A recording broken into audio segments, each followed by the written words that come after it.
लगातार विपक्ष का प्रोटेस्ट चल रहा है, हाउस भी नहीं चल पा रहा है इसी मसले को लेकर। देखिए, ये एक तरह से कह सकते हैं कि एसआईआर का पैच टेस्ट, जो लिटमस टेस्ट होता है, वो बिहार में हो चुका है और बहुत खूबसूरती से लोकतंत्र को इलेक्शन कमीशन ने मजबूत करने का काम किया है और भारतवासी का जो मतदान का अधिकार है उसको और मजबूत करने का काम किया है। पिछले सत्र में भी हम लोग देखे थे कि एसआईआर के मुद्दे पे ये लोग सदन चलने नहीं दिए थे और उसके बाद बिहार चुनाव हुआ और बिहार की जनता ने इनका जो ये व्यवहार है उस पे आप कह सकते हैं कि इनको करारा जवाब मिल चुका है, लेकिन उसके बाद भी इनके एटीट्यूड में कोई चेंज नहीं आया है।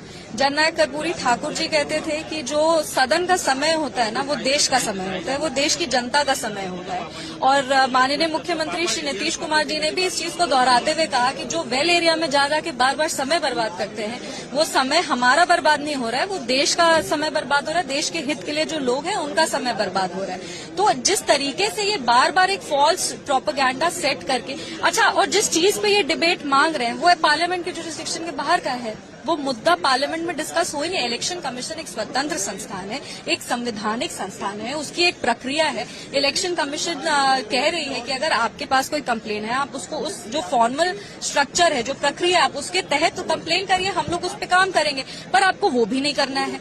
आपको सिर्फ एक परसेप्शन क्रिएट करना है कि आपको एसआईआर के मुद्दे पे आप बड़े चिंतित है, पर ना तो आपको देश से कोई मतलब है, ना देश के जितने भी हमारे भारतवासी हैं उनके अधिकार से कोई मतलब है। वरना इस तरीके से जो फर्स्ट टाइम एमपीज आते हैं उन लोग को सफर करना पड़ता है। हम खुद एक फर्स्ट टाइम एमपी हैं और अभी तक हमको लगता है कि क्षेत्र की जो मुद्दे हैं उस पर कोई सक्रिय चर्चा नहीं हो पाई है, हम लोग अपनी बातों को नहीं रख पा रहे। और फर्स्ट टाइम एमपीज को हमारे यशस्वी प्रधानमंत्री श्री नरेंद्र मोदी जी हमेशा कहते हैं कि सदन में बैठो, डिबेट सुनो, पर ये सदन चलने देंगे तब ना हम लोग कुछ सुनेंगे, कुछ सीखेंगे, कुछ अपने क्षेत्र के लिए कर पाएंगे। जो क्षेत्र की तमाम जनता हमें देख रही है, हम उनको क्या जवाब देंगे।